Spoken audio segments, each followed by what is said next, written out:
Hello guys, and welcome back to the channel. Where today guys, I'll be showing you how to set a status message in Microsoft Teams.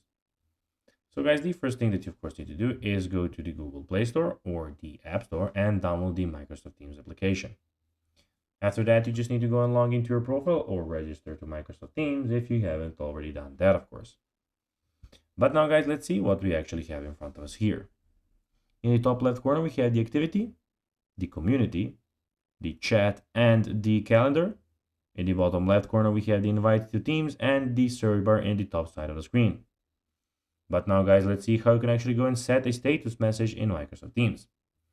So setting a status message in Microsoft Teams is a great way to keep your colleagues informed of your availability or share important information.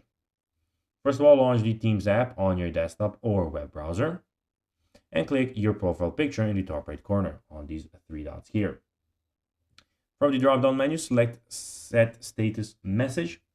So when you click on Set Status Message, type the message you want to display. You can also mention people if you want to notify specific team members. Decide how long you want the message to be visible. Open options including never, 1 hour, 4 hour, today, this week, or custom. Then at the end, click Done to save your status message. So guys, that will be everything for this video. I hope that you found this video informative and entertaining, guys. If you did, don't forget to like this video, share it, subscribe to the channel, and put the notifications on, as guys, this really helps us grow our channel. So if you have a few seconds, it would be pretty cool if you could do this for us. So guys, that will be everything for this video. I hope you enjoyed it. And guys, as always, I'll be seeing you in the next video on this YouTube channel. Until then, as always, bye guys.